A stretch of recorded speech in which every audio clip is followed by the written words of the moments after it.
हाँ जी दोस्तों, last class में हमने इंसेंटिव प्लान स्टार्ट किए थे और इंसेंटिव प्लान में हमने दो प्लान डिस्कस किए थे। एक का नाम था हाल से प्लान और दूसरे का नाम था रोवन प्लान। और हाल से और रोवन के बारे में हमने कुछ क्वेश्चंस भी किए थे।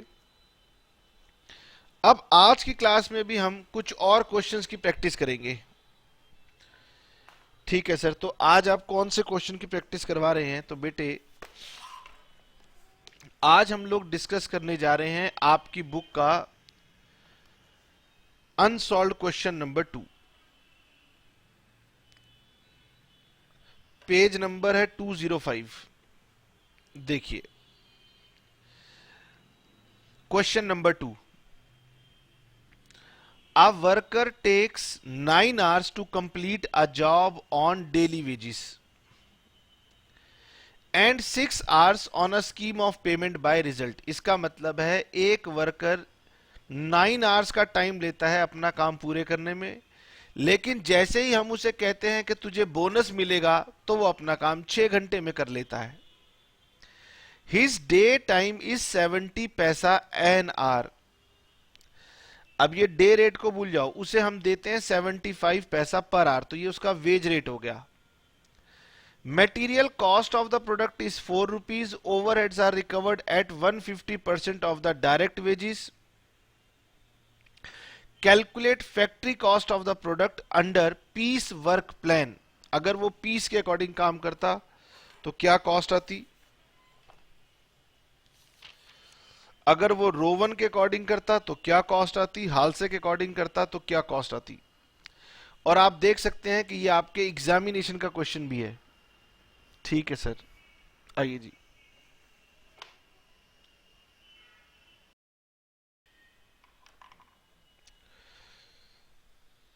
Question number 2,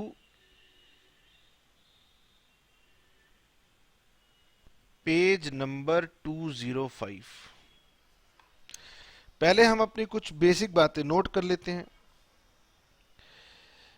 A worker takes 9 hours to complete a job on daily wages। एक वर्कर 9 आवर्स का टाइम लेता है एक काम को करने में, और जब हम इंसेंटिव स्कीम इंट्रोड्यूस करते हैं तो वो 6 घंटे का टाइम लेता है। तो हमने पहले का जो टाइम वो ले रहा था उसे बना दिया स्टैंडर्ड टाइम। तो time allowed is equal to 9 hours. Incentive scheme में वो टाइम ले रहा है, टाइम टेकन 6 आवर्स। तो ऑब्वियसली मेरा टाइम सेव्ड हो गया 3 आवर्स। हमारा वेज रेट चल रहा है 75 पैसा पर आवर। ठीक है सर। अब देखिए, सबसे पहले वो कहता है कि अगर कोई इंसेंटिव स्कीम नहीं है तो बताइए कि आपकी फैक्ट्री कॉस्ट कितनी होगी। अब देखिए जी, मेरे पास 3 ऑप्शन दी गई हैं। पहली ऑप्शन दी गई है कि अगर हम उसे पीस रेट पर दें, दूसरी ऑप्शन है हम उसे रोवन प्लान के अकॉर्डिंगली वेजेस दें, और तीसरा प्लान है अगर हम उसे हालसे के अकॉर्डिंगली पेमेंट दे रहे हैं। ठीक है, हमसे पूछी गई है जी फैक्ट्री कॉस्ट निकालो। तो फैक्ट्री कॉस्ट के अंदर सबसे पहले तो आता है मटेरियल। अब उसे हम वेजेस कैसे भी दें, मटेरियल कॉस्ट तो 4 रुपए की गिवन है। अब वेजेस तो हमें कंप्यूट करनी पड़ेंगी, और जो ओवरहेड्स हैं वो 150% ऑफ वेजेस हैं, और इन तीनों को ऐड करके मेरी फैक्ट्री कॉस्ट आएगी। ये हमसे क्वेश्चन में मांगी गई है। ठीक है सर। वर्किंग नोट, सबसे पहले हम पीस रेट निकालते हैं। पीस रेट में क्योंकि कोई इंसेंटिव स्कीम नहीं है तो वो 9 आवर्स का टाइम ले रहा था। सबसे पहले अगर हम कोई इंसेंटिव स्कीम नहीं लगा रहे थे तो वो 9 आवर्स का टाइम ले रहा था। तो 9 आवर्स का टाइम ले रहा था, तो फिर हम लोग कहेंगे कि हमारा जो पीस रेट बनेगा 9 आवर्स इनटू में वेज रेट, एक पीस को बनाने में कितना टाइम लग रहा था 9 आवर्स, और 9 आवर्स के हमें उसे देने पड़ रहे थे 75 पैसा। तो मुझे बताइए कि आपकी पीस रेट वेजिस कितनी बन गई? 6.75। ठीक है, तो इसका मतलब है कि हम उसे दे रहे थे 6 रुपीज 75 पैसा, और वो हमसे ओवरहेड कह रहा है कि 150% पे रिकवर करना है। तो 6.75 इंटू 150%, 10 रुपी 125 पैसा, 10.125। तो बताएं मेरी कॉस्ट पहले क्या आ रही थी? 4 रुपीज प्लस 6.75 प्लस 10.125, 20 रुपीज 875। ठीक है, नाउ अब आया वेजिस अंडर रोवन प्लान।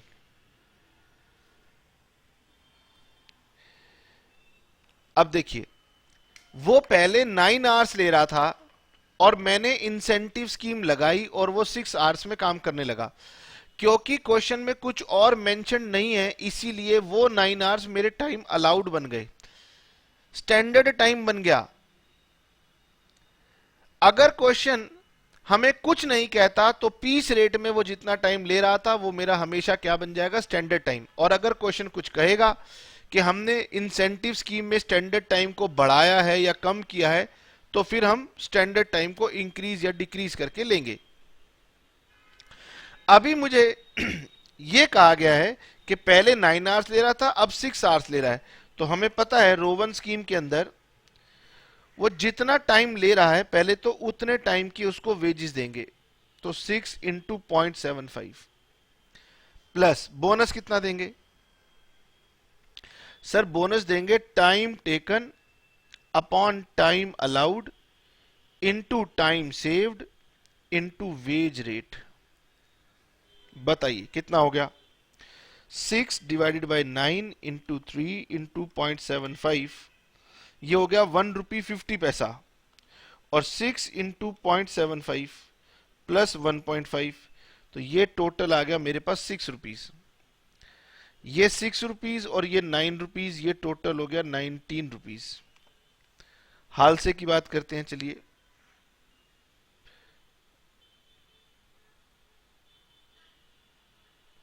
अब हाल से के बारे में कुछ भी मेंशन नहीं है, तो ये 50% बोनस है।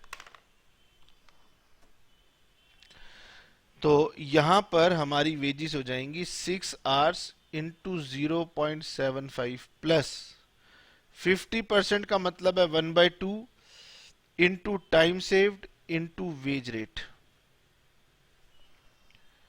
तो 3 डिवाइडेड बाई 2 इंटू 0.75, 1.125 प्लस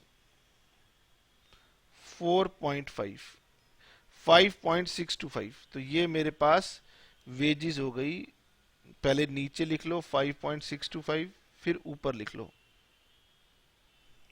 और इंटू 150% 8.4375।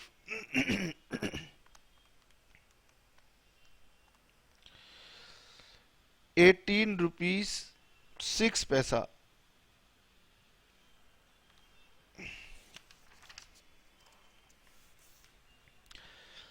ठीक है सर, ये हमने किया है क्वेश्चन नंबर 2। क्वेश्चन नंबर 3 आपके पास जाएगा होमवर्क।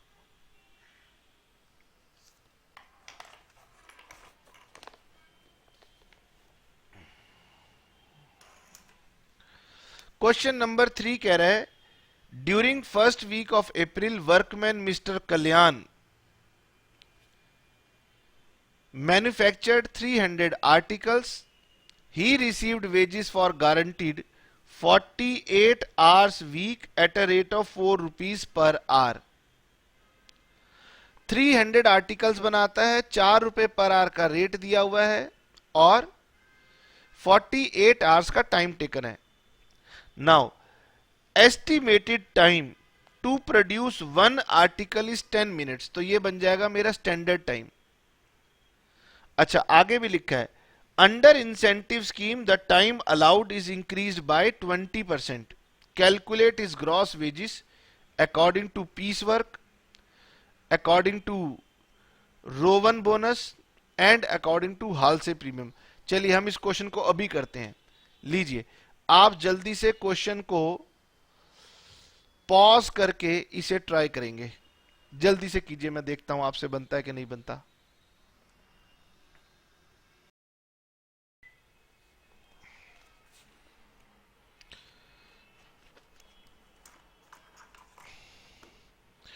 ये तो क्लास वर्क में कन्वर्ट हो गया। Maheshwari Mittal book page number 206। Now सबसे पहले हम निकालेंगे कि हमें स्टैंडर्ड टाइम या टाइम अलाउड कितना था। 300 आर्टिकल्स बनाने हैं। एक आर्टिकल बनाने के लिए टाइम फिक्स हुआ 10 मिनट्स और उसे भी 20% बढ़ा दिया गया, तो ये हो जाएगा 12 मिनट। और अगर इसे आवर्स में चेंज करना है तो divided by 60 minutes,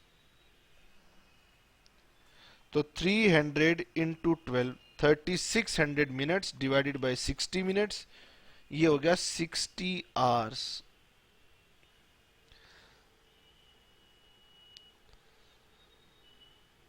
time taken 48 hours. Wage rate ₹4 पर आवर।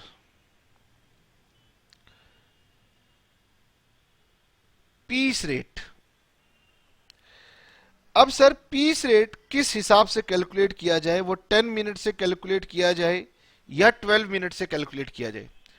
तो बेटे ऐसे में अक्सर जो आप पीस रेट कैलकुलेट करेंगे वो 12 मिनट के अकॉर्डिंगली ही करेंगे। एक प्रोडक्ट को बनाने का टाइम फिक्स किया गया है 12 मिनट, तो 12 मिनट की क्या वेजिस हैं।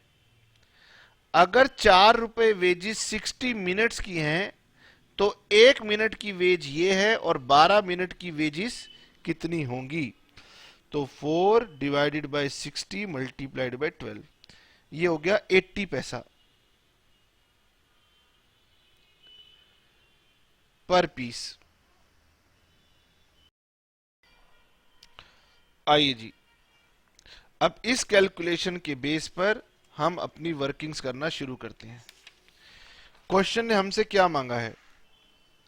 क्वेश्चन ने कहा कि सबसे पहले तो आप पीस रेट बनाओ।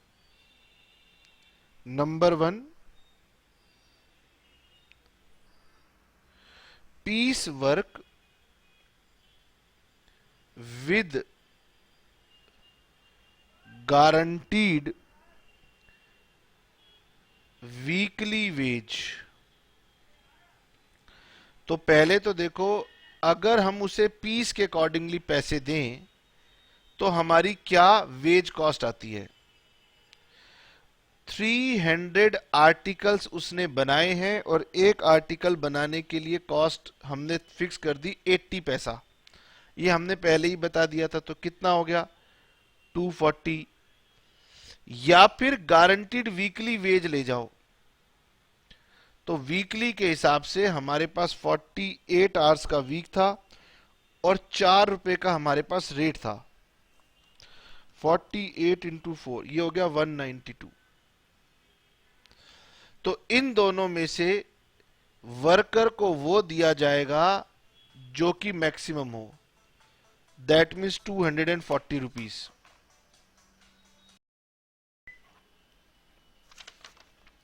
दूसरा था रोवन प्रीमियम,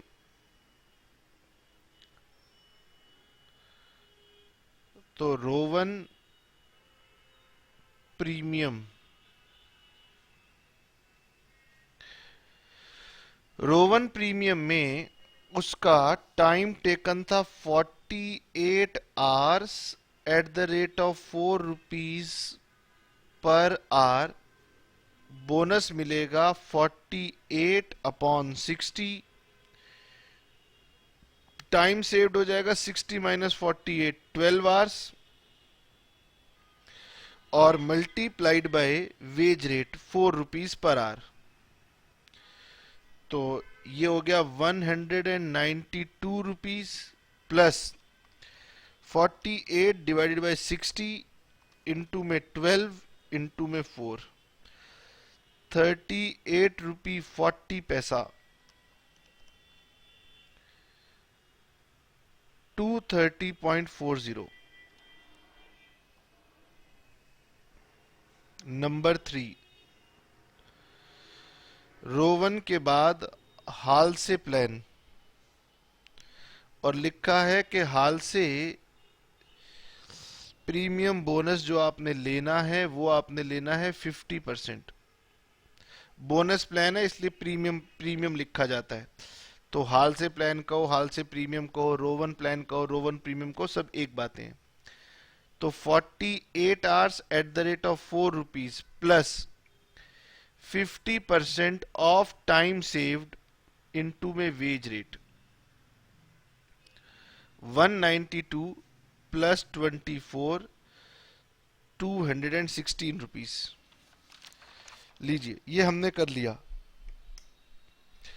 अब इस तरीके से आप और भी कई सारे क्वेश्चन आप कर सकते हैं। जैसे आप अगर करना चाहें तो होमवर्क में सिंपल सा क्वेश्चन नंबर 10 है। जितने भी क्वेश्चन रोवन और प्रीमियम के हैं वो सब आपको करने हैं, लेकिन अभी हम आपको कुछ और क्वेश्चंस भी करवाएंगे जो कि हमारे एग्जाम के पॉइंट ऑफ व्यू से इंपॉर्टेंट हैं। तो मेरे पास आ गया इलस्ट्रेशन नंबर 3.15। नाउ सभी बच्चे पेज नंबर 185 पे देखेंगे illustration number 3.15। In a factory, Ram and Shyam produce same product using same input of same material and the same normal wage rate। इसका मतलब एक ही फैक्ट्री में राम और श्याम दोनों एक ही जैसा प्रोडक्ट बनाते हैं और दोनों के दोनों प्रोडक्ट बनाने में सेम मटेरियल का यूज करते हैं और दोनों की वेज रेट पर आवर भी सेम है। Bonus is paid to both of them in the form of normal time wage rate adjusted by the proportion by which time saved bears to standard time for the completion of the product। यानी यहां पर वो Rowan के accordingly बातें कर रहा है। ठीक है। Time allowed to the product is 50 hours, तो स्टैंडर्ड टाइम बता दिया 50 hours. Ram takes 30 hours and Shyam takes 40 hours to produce the product. Factory cost of the product for Ram is 3100, for Shyam is 3280. And factory overhead rate is 12 rupees per man hour. ठीक है। Calculate normal wage rate, cost of material used and the input of material if material cost is 16 rupees। और ये हमारे BCom honours exam में 2 बार ये question आया है।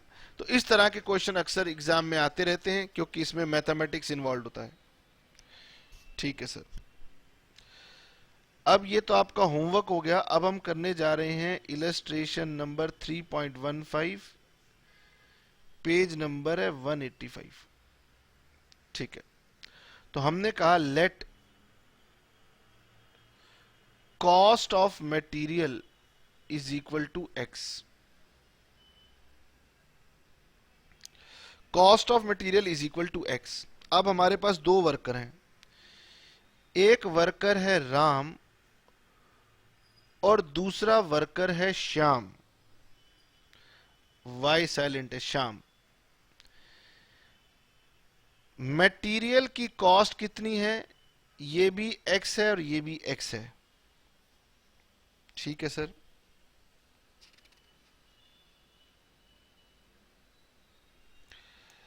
उसके बाद वेजिस। अगर मैं वेज रेट को वाई ले लूं लिखने की जगह बची नहीं तो नीचे लिख देंगे let wage rate per are is equal to Y.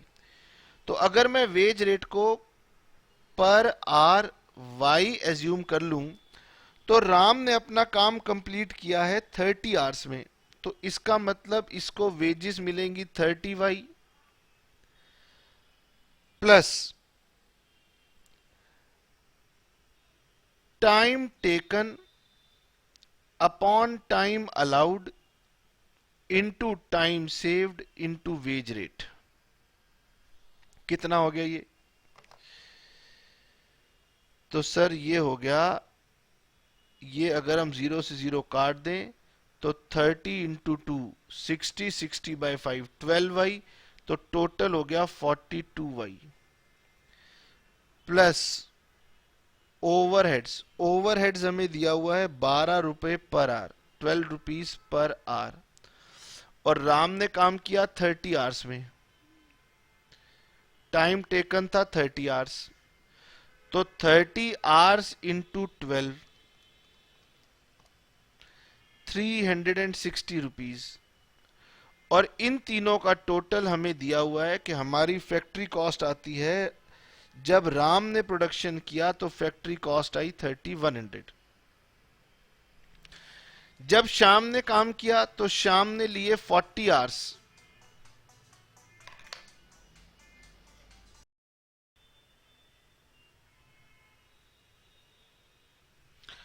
शाम ने काम किया 40 आवर्स में, तो उसकी वेजेस बनी 40 y plus time taken upon time allowed into time saved multiplied by wage rate.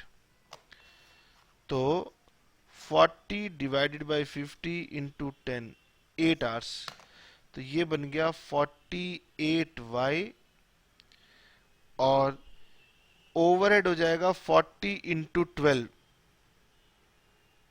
480 rupees, और ये टोटल हमारी कॉस्ट आई 3280 रुपीज।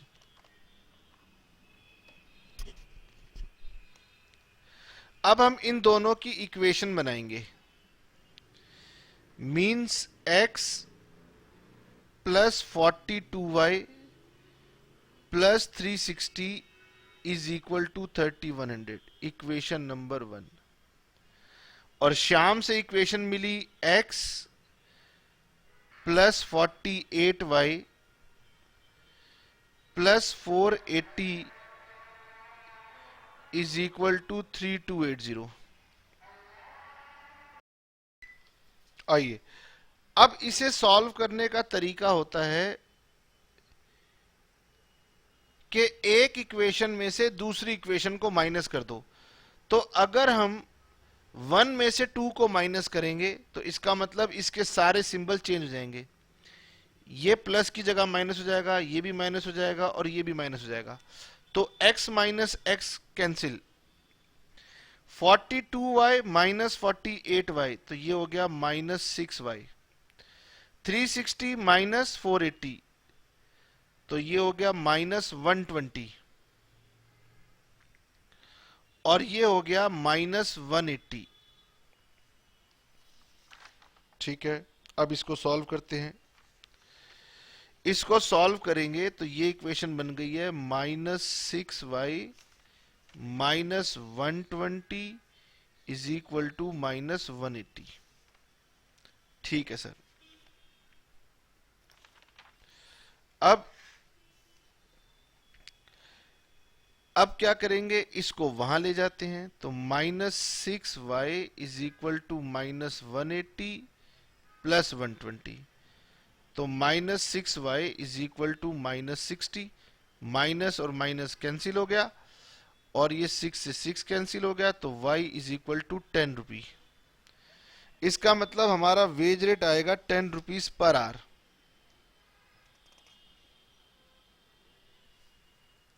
ठीक है सर। अगर y 10 रुपीज हुआ तो राम और श्याम वेजिस राम की वेजेस थी 42y, तो इसका मतलब हो गया 42 इंटू 10 रुपीज, 420 रुपीज। श्याम की वेजेस थी 48y, तो इसका मतलब हो गया 48 इंटू 10, 480 रुपीज। ठीक है जी। कॉस्ट ऑफ मटेरियल, अब कहीं से भी कॉस्ट ऑफ मटेरियल निकाल लो, या तो राम की इक्वेशन यूज कर लो। राम की इक्वेशन क्या थी? राम ने फैक्ट्री कॉस्ट खर्च की थी 3100, तो x प्लस 420 वेजेस हमने राम की कैलकुलेट की, और ये था 360। तो इसके accordingly x is equal to 3100 minus 420 और माइनस 360। 3100 minus 420 minus 360, 2320। तो ये हमारी मटेरियल कॉस्ट आ गई।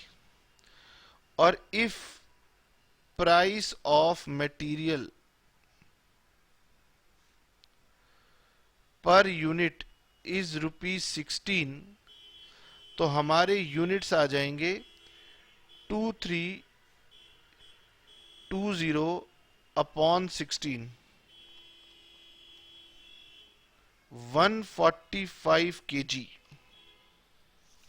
या 145 यूनिट्स।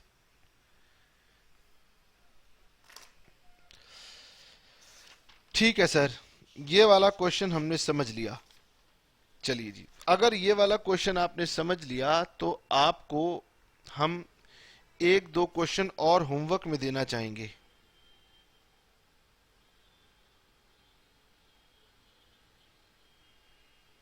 ये लीजिए, होमवर्क में क्या है, चलिए मेरे साथ साथ सभी बच्चे क्वेश्चन नंबर 56 करेंगे। अब आप अपनी महेश्वरी मित्तल बुक को ढूंढने मत बैठ जाना, क्योंकि ये क्वेश्चन मैंने आपके लिए आशीष कालरा सर की बुक से लिया है। ठीक है, तो आपके पास क्वेश्चन नंबर 56 भी है इसी कंसेप्ट के ऊपर, और 57 भी है। ठीक है, तो आप इन क्वेश्चंस को अपने होमवर्क में रखिए। मैं पढ़ देता हूं कि क्या इसमें कोई ऐसी बात तो नहीं कि मुझे करना ही होगा। A company has its factories at 2 locations. Rowan plan is used at location A and Halsey at location B. इसका मतलब लोकेशन ए की वेजेस निकालते हुए आप रोवन प्लान लगाना, और लोकेशन बी के लिए आप हाल से प्लान लगाना। Standard time and basic rate of wage are same for a job which is similar and is carried out on similar machinery. Time allowed is 60 hours. Job at location A is completed in 36 hours, while at B it takes 48 hours. Conversion cost at respective places are 1224 and 1500, 1500 रुपए। Overhead accounts for ₹20 per hour. अब मुझे ये बताएं, what do you mean by conversion cost? जल्दी बताएं।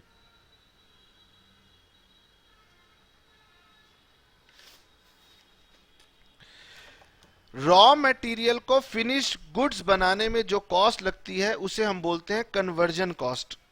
तो सभी बच्चे ध्यान रखेंगे कि रॉ मटेरियल को फिनिश्ड गुड्स बनाने में कौन सी कॉस्ट खर्च होती है, उसको हम बोलते हैं कन्वर्जन कॉस्ट। तो इसमें इंकर होती है डायरेक्ट वेजेस, डायरेक्ट एक्सपेंसेस और फैक्ट्री ओवरहेड्स। और क्योंकि हमारे डायरेक्ट एक्सपेंसेस मोस्टली केसेस में जीरो रहते हैं, इसीलिए कन्वर्जन कॉस्ट का मतलब होता है direct wages plus factory overheads.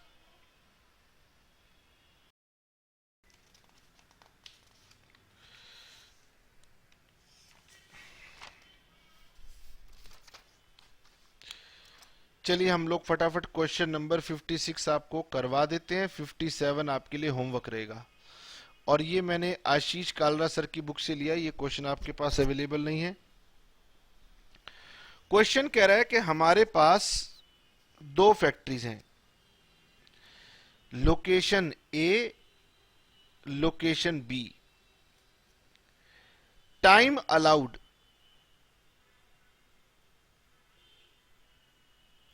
60 hours और टाइम टेकन,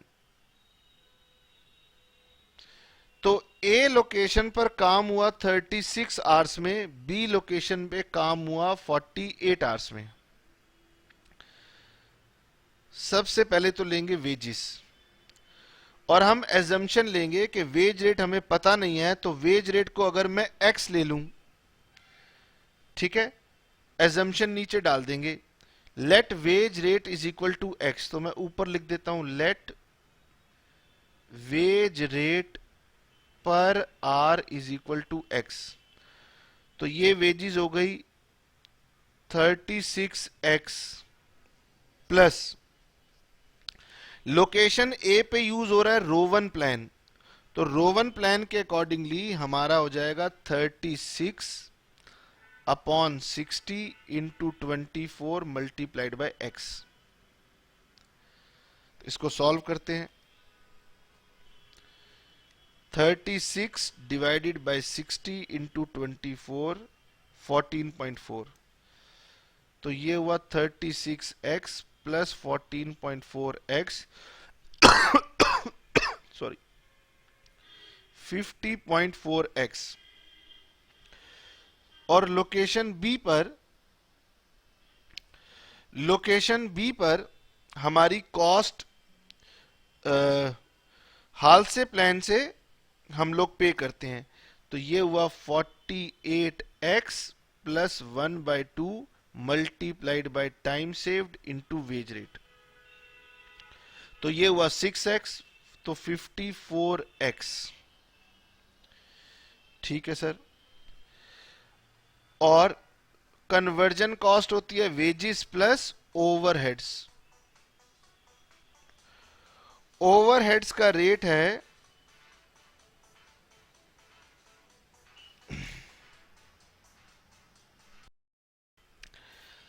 ओवरहेड क्वेश्चन में दिया हुआ है 20 rupees per hour.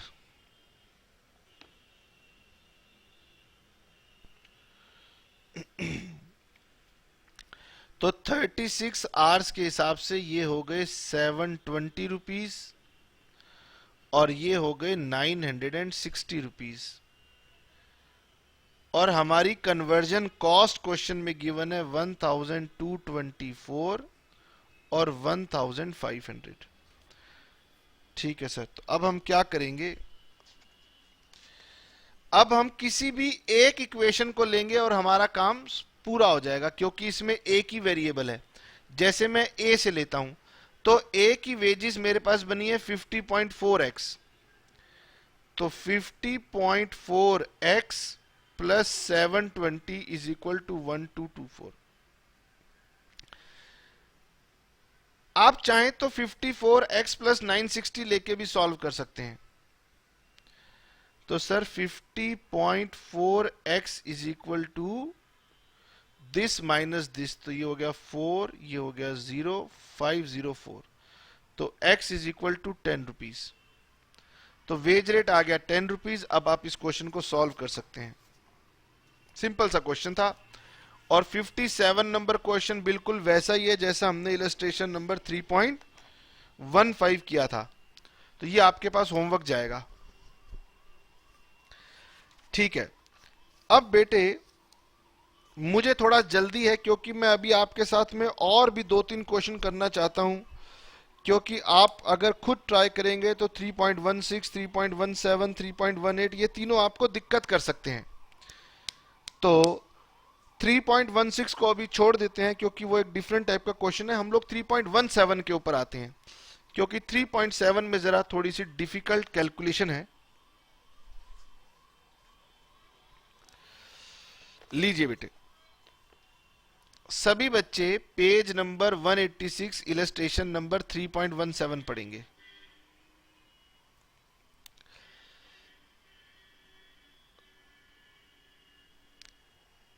In a factory, bonus to workmen is paid according to Rowan system.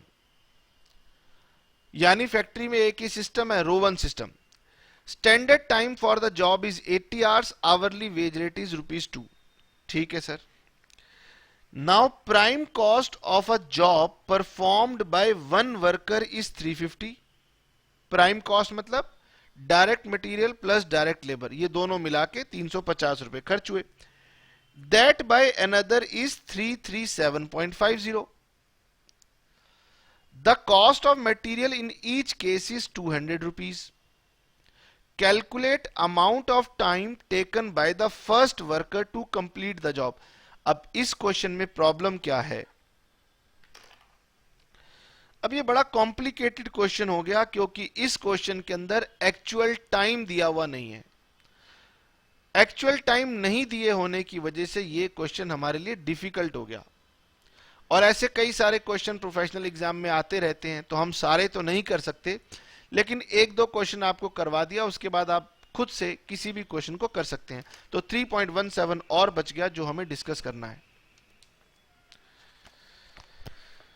Now illustration number 3.17।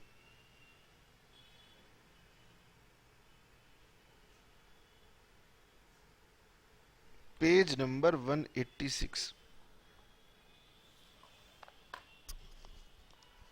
Now question कह रहा है standard time is 80 hours.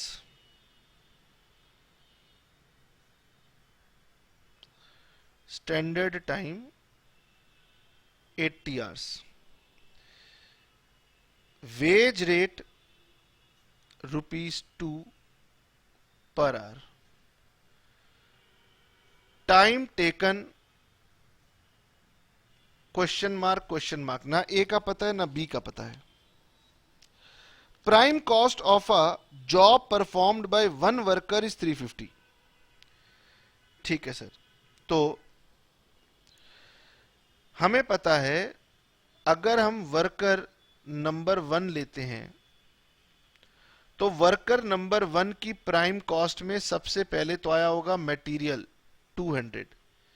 Worker number 2 से भी लेते हैं तो प्राइम कॉस्ट में मटेरियल लगा होगा 200 प्लस वेजिस। टाइम टेकन नहीं पता, मुझसे क्वेश्चन कह रहा है वर्कर 1 की बात करो, तो मैं वर्कर 1 की बात करता हूं और वर्कर 2 को भी छोड़ देता हूं। Let time taken by worker x is equal to x। ठीक है सर। दूसरा,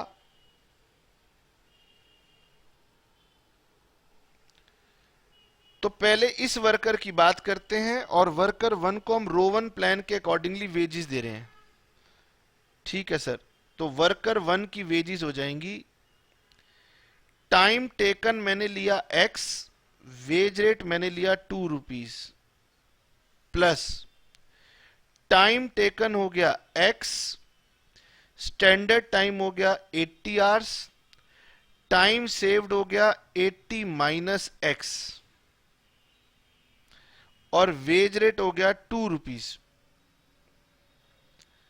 material plus wages direct expenses है नहीं, ओवरहेड है नहीं। क्वेश्चन कह रहा है कि इन दोनों का टोटल करने से मेरी प्राइम कॉस्ट निकल के आती है ₹350। आइए जी इसकी इक्वेशन बनाते हैं। ठीक है। इसका मतलब सबसे पहले तो वर्कर नंबर x या वर्कर नंबर 1 की वेजेस कितनी होंगी, पहले वेजेस को सॉल्व करते हैं। तो सर ये हो गया 2x प्लस 2x प्लस, इसको सॉल्व करना है। तो मैंने कहा ऐसा करते हैं, 2 और 80 को काट देते हैं, ये हो गया 40। तो इसका मतलब हो गया x by 40 multiplied by 80 minus x। ठीक है, is equal to this plus this is equal to this. तो इसे यहां लाएंगे तो ये बन जाएगा 350 माइनस 200। चलिए हमने इक्वेशन बना ली। Material plus wages is equal to 350। इसमें हम मटेरियल को सामने ले गए। अब क्या बना? अब बना सर 2x प्लस, इसको ओपन करते हैं। इसे ओपन करेंगे तो x बाय 40 इंटू 80 2x, फिर minus x by 40 into x, तो माइनस एक्स स्क्वेयर अपॉन 40। तो मैंने क्या किया आपको समझ में आ रहा है? कहीं किसी बच्चे का गणित कमजोर और वो कहे सर ने क्या कर दिया। एक बार इसे इससे मल्टीप्लाई किया, फिर माइनस एक बार इससे मल्टीप्लाई किया, तो ये आंसर आया है, इज इक्वल टू 150 रुपीज। ठीक है सर। अब इसे सॉल्व करने का तरीका होता है कि नीचे पहले 40 का लेंगे एलसीएम, तो 40 into 2 80x plus 80x minus x square is equal to 150। ठीक है सर, यहां तक पहुंच गए।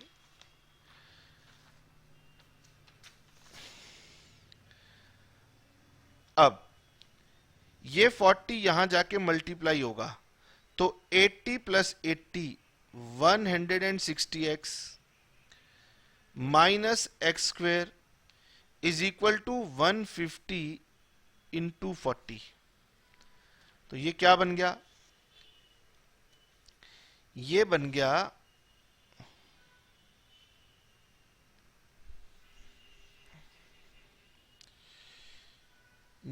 गया आपका 160x minus x square is equal to 6000। ठीक है सर। अब हमें इस इक्वेशन को सॉल्व करना है।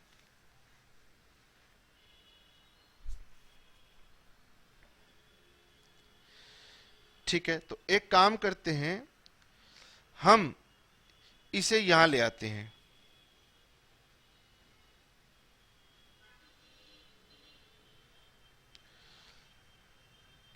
या इसे वहां ले जाते हैं।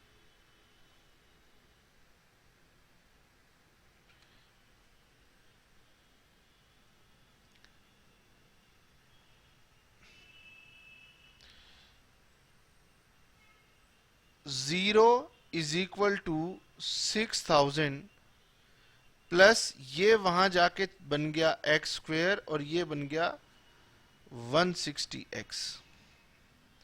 चाहे इसको यहां लाएं चाहे इसको वहां लेके जाएं, तो अल्टीमेटली ये इक्वेशन अब ऐसे लिखी जाएगी, x square minus 160x plus 6000 is equal to 0। अब बच्चों को अलजेब्रा याद करना पड़ेगा। पता नहीं ये बात शायद क्लास 8th में सिखाई जाती है या 7th में सिखाई जाती है कि इस इक्वेशन को कैसे सॉल्व किया जाए। हम किसी भी क्वेश्चन में जब अकाउंट्स में काम करते हैं तो हमारे पास x होता है, y होता है, लेकिन कभी x स्क्वेयर नहीं बनता, क्योंकि x स्क्वेयर को सॉल्व करना आसान नहीं है। लेकिन हमारी बुक ने क्वेश्चन दिया है जिसमें एक्स स्क्वेयर आ गया। अब बेटे प्रॉब्लम यह है, मुझे तो मैथ्स आता नहीं, लेकिन बच्चों को मैथ्स आता है, उनके तो सेमेस्टर में मैथ्स है, मेरे से अच्छा मैथ्स बच्चों को आता है।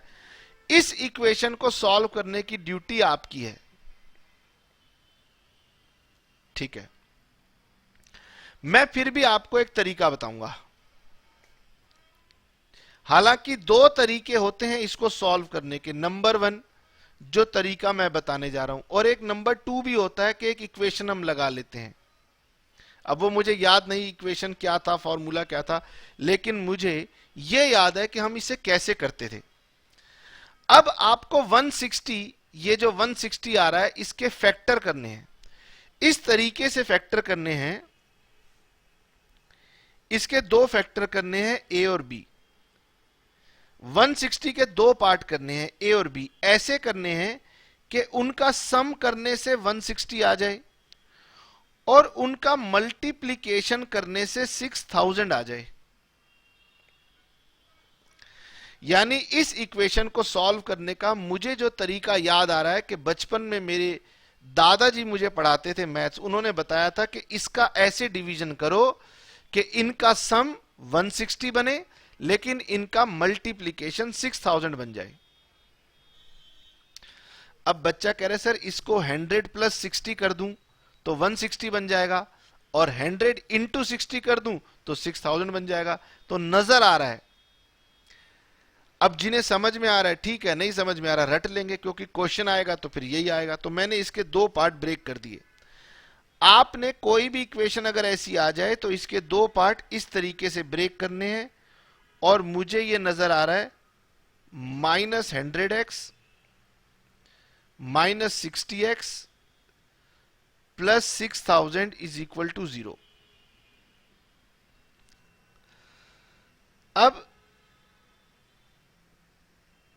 अब क्या करना है सर? अब देखिए, अब पहले इस दोनों में से एक कॉमन लो और इन दोनों में से क्या कॉमन ले सकते हो ये सोचो। इन दोनों में मुझे x कॉमन नजर आ रहा है, तो अगर इन दोनों में से x कॉमन ले लूं तो ये बन जाएगा x -100 सॉरी। और इन दोनों में से 60 -60 अगर मैं कॉमन ले लूं तो ये बच जाएगा x -100 इज इक्वल टू 0। ठीक है। अब इन दोनों में से x -100 कॉमन ले लो, तो अगर x -100 कॉमन ले लूं तो ये बच जाएगा x -60। कोई विकल्प नहीं है। बच्चा कह रहा है कि सर आपने क्या किया। अगर आपके पास मेरे से अच्छा मैथ्स अवेलेबल है तो आप अपने तरीके से कर सकते हैं, क्योंकि कॉस्टिंग तो इसमें है ही नहीं, इसमें मैथ्स है और मैं आपको स्टेप बाय स्टेप बता रहा हूं।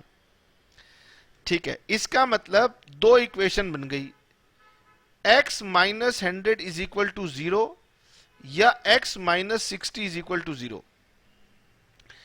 इसका मतलब या तो x 100 होगा या x 60 होगा। अब क्योंकि स्टैंडर्ड टाइम क्वेश्चन के अंदर गिवन था 80 आवर्स, इसीलिए 100 आवर्स तो एक्चुअल टाइम कभी हो नहीं सकता। आपको याद है हमने एक्चुअल टाइम क्या लिया था? हमने एज्यूम किया था time taken by worker x is equal to x। तो एक्चुअल टाइम स्टैंडर्ड टाइम से ज्यादा नहीं हो सकता। तो दो आंसर आएंगे, एक गलत आंसर आएगा, इसको भूल जाओ। इसका मतलब मेरा सही आंसर क्या है?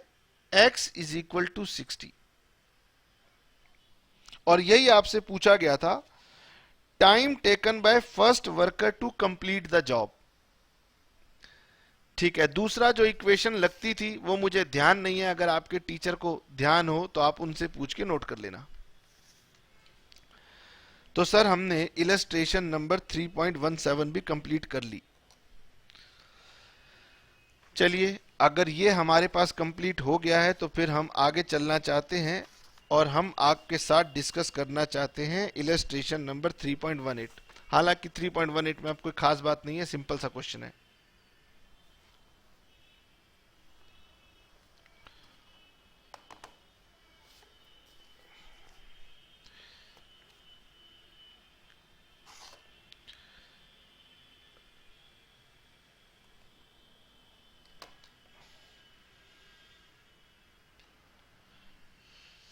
Mr.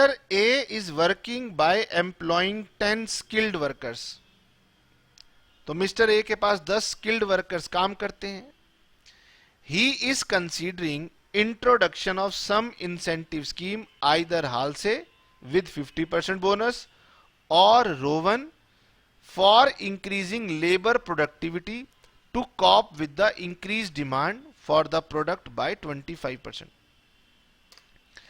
कहानी को भूल जाओ, सीधी सी बात वो कह रहा है कि मैं कोई इंसेंटिव स्कीम लाना चाहता हूं जिससे वर्कर जल्दी काम करें और मेरे प्रोडक्शन जो है वो 25% बढ़ जाए। ये 25% बढ़ जाए, ये सब बातें बेकार है। सिंपल सी बात है, वो कहता है कि मैं इंसेंटिव स्कीम लाना चाहता हूं। He feels that proposed incentive scheme could bring about an average 20% increase over the present earning of the workers। और वो कह रहा है कि इंसेंटिव स्कीम की सहायता से वर्कर की अर्निंग 20% बढ़ जाएगी। वर्कर को बता रहा है कि देखो तुम्हारा भी फायदा होगा, और खुद ही जानता है कि मेरा भी फायदा होगा क्योंकि प्रोडक्शन बढ़ जाएगी। It could act as sufficient incentive for them to produce more and he has accordingly given his assurance to the workers. और वर्कर्स ने कहा ठीक है कि अगर हमारी वेजेस 20% बढ़ जाएंगी तो हम आपका टारगेट पूरा कर देंगे, जो आपको 25% इंक्रीज चाहिए वो हो जाएगा। इसका मतलब सिंपल सा ये है कि ए को एक ऐसा इंसेंटिव स्कीम ढूंढना है जो वर्कर की अर्निंग को 20% से बढ़ा दे। That's it. बाकी इस पैराग्राफ में जो लिखा है वो सब बेकार है। ठीक है सर। वैसे हम लोग जब लंबा बड़ा सा क्वेश्चन देखते हैं तो घबरा जाते हैं, इसीलिए मैं आपको ये पढ़ा रहा हूं। As a result of this assurance increase in productivity has been observed. और इसकी वजह से प्रोडक्टिविटी बढ़ भी गई। Now hourly rate of wages guaranteed था 2 रुपए।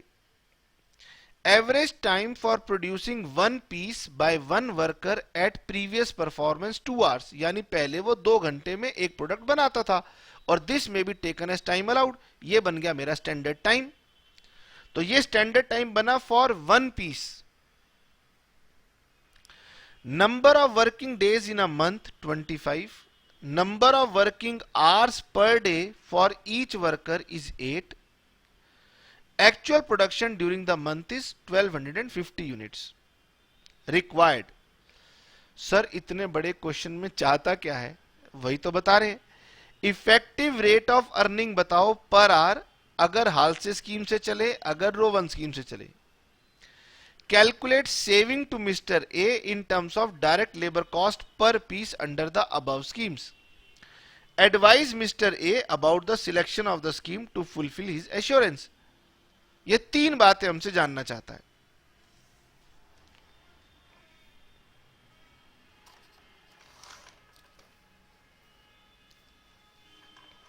आइए जी, सबसे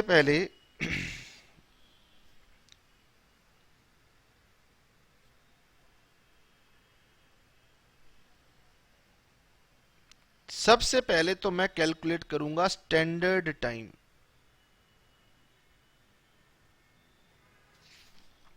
ठीक है सर। हमें दी हुई है आउटपुट थी 1250 यूनिट्स। एक यूनिट को बनाने में लगते थे 2 घंटे, तो इसका मतलब स्टैंडर्ड टाइम था 2500 आवर्स।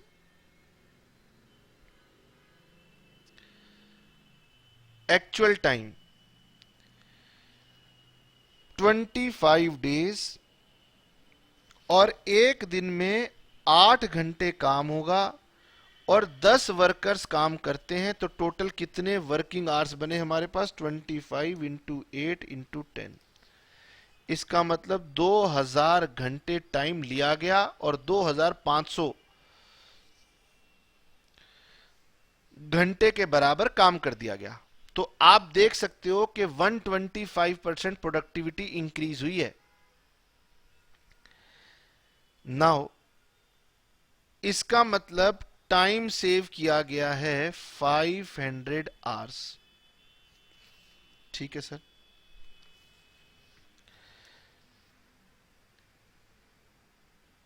जरा ये बताओ वर्कर की प्रीवियस अर्निंग्स क्या थी? वर्कर की प्रीवियस अर्निंग थी ₹2 पर आवर। अब इंसेंटिव स्कीम आ गई, और इंसेंटिव स्कीम के अंदर सबसे पहले हम बात करेंगे हाल से की। तो हाल से में 2000 आवर्स जो टाइम लगा उसकी ₹2 के हिसाब से वेजेस दी गई, plus 50% of time saved into wage rate. तो सर ये हो गया 2000 इंटू 2 4000, ये 2 से 2 कट गया 500, तो इसका मतलब ये आ गया 4500। नाउ इफेक्टिव वेज रेट क्या बना? वर्कर्स ने 4500 रुपीस कमाए 2000 घंटे काम करने से। इफेक्टिव वेज रेट मिला उन्हें 2 रुपए 25 पैसे। अगर रोवन स्कीम अप्लाई की जाए तो 2000 into 2 plus time taken upon time allowed into time saved multiplied by wage rate. 4000 plus 2000 divided by 2500 into 500 into 2 rupees 800, sorry ये हो गया 4800। इफेक्टिव वेज रेट क्या बना? 4800 अर्न किए 2000 आवर्स काम करके, तो सेविंग हो गई 2 रुपी, इफेक्टिव रेट हो गया 2 रुपी 40 पैसा। नाउ क्वेश्चन की पहली रिक्वायरमेंट पूरी हो गई कि आपको इफेक्टिव रेट ऑफ अर्निंग बतानी थी हालसे में और रोवन में। ठीक है सर। अब वो पूछ रहा है कि बताइए सेविंग कितनी हुई? सेविंग कितनी हुई?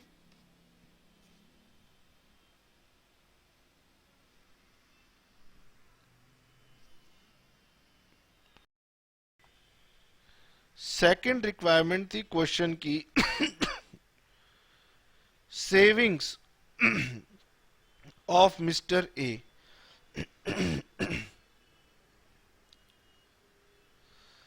पहले 1 यूनिट बनाने में 2 घंटे लगते थे वर्कर को और 2 रुपए वेजिस दी जाती थी, तो 4 रुपए पर यूनिट की कॉस्ट पड़ती थी वेजिस की ए को। अब हाल से स्कीम में हमने वेजिस पे की हैं टोटल 4500,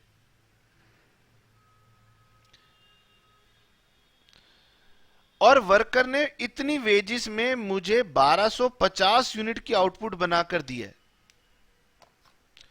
तो 4500 डिवाइडेड बाय 1250 यानी 3 रुपी 60 पैसा। तो सेविंग हो गई है यहां पर 40 पैसा। रोवन की बात करें तो रोवन के अंदर 4800 रुपीज वेजिस की कॉस्ट आई है और 1250 यूनिट बने हैं। 3.84, तो यहां पर हमारी सेविंग आ रही है 16 पैसे। फिर लिखा है advice mister A about selection of the scheme to fulfil his assurance. अब ए को सिलेक्ट करनी चाहिए हाल से स्कीम, क्योंकि हाल से स्कीम में उसकी सेविंग ज्यादा आ रही है, लेकिन उसने वर्कर को एक प्रॉमिस किया था कि मेरी इंसेंटिव स्कीम की वजह से आपकी अर्निंग जो है वो 20% ज्यादा होगी। अब देखो हाल से में वर्कर कह रहा है, हाल से में वर्कर कह रहा है कि पहले मुझे 2 रुपए पर यूनिट मिलता था या 2 रुपए पर आवर मिलता था, अब मुझे इफेक्टिव वेज रेट 2 रुपए 25 पैसे मिल रहा है। तो वो कह रहा है कि बताओ मेरी इंक्रीमेंट क्या हुई? हाल से प्लान के अकॉर्डिंगली हमारी जो इंक्रीमेंट हुई वो 25 पैसे हुई। 2 रुपए में 25 पैसे का इंक्रीमेंट हुआ, ये कितना परसेंट हो गया? 0.25 डिवाइडेड बाय 2, ये हो गया 12.5%। इसका मतलब हाल से स्कीम लगाने से वर्कर की वेजिस का रेट 12.5% बढ़ गया। और रोवन का प्लान लगाने से उसे 2 रुपए 40 पैसे मिले। इसका मतलब उसकी अर्निंग 40 पैसे से बढ़ गई। ये हो गया 20%। यानी दोनों इंसेंटिव स्कीम में वर्कर की अर्निंग बढ़ी है, लेकिन मिस्टर ए ने प्रॉमिस किया था कि मैं आपकी अर्निंग 20% से जरूर बढ़ाऊंगा। इसीलिए सॉरी, भले ए के लिए ज्यादा बेनिफिशियल हाल से है, लेकिन उसे रोवन प्लान ही सिलेक्ट करना पड़ेगा। तो मैंने आपको बहुत सारे हाल से और रोवन प्लान के क्वेश्चंस करवाए हैं और उम्मीद करता हूं वैरायटी है लेकिन आपको समझ में आ गई होगी। नहीं आई होगी तो इन्हीं क्वेश्चन को दोबारा प्रैक्टिस करेंगे, आपको और क्लैरिटी हो जाएगी। अब नेक्स्ट क्लास में हम बचे हुए प्लान्स की बात करेंगे, और बचे हुए प्लान सिर्फ थ्योरी के लिए एग्जिस्ट करते हैं, प्रैक्टिकल में वो पूछे नहीं जाते हैं, इसलिए चिंता नहीं करेंगे। और इन्हीं दोनों के क्वेश्चंस आपको प्रैक्टिस करने हैं, बाकी प्लान्स के क्वेश्चन आपको प्रैक्टिस भी नहीं करने हैं, लेकिन हम 5-5 मिनट लगा के उन्हें आपको बता देंगे। चलिए, ओके, टाटा, बाय बाय। कल हमारा ये बोनस वाला टॉपिक खत्म हो जाएगा और फिर हम आगे बढ़ जाएंगे।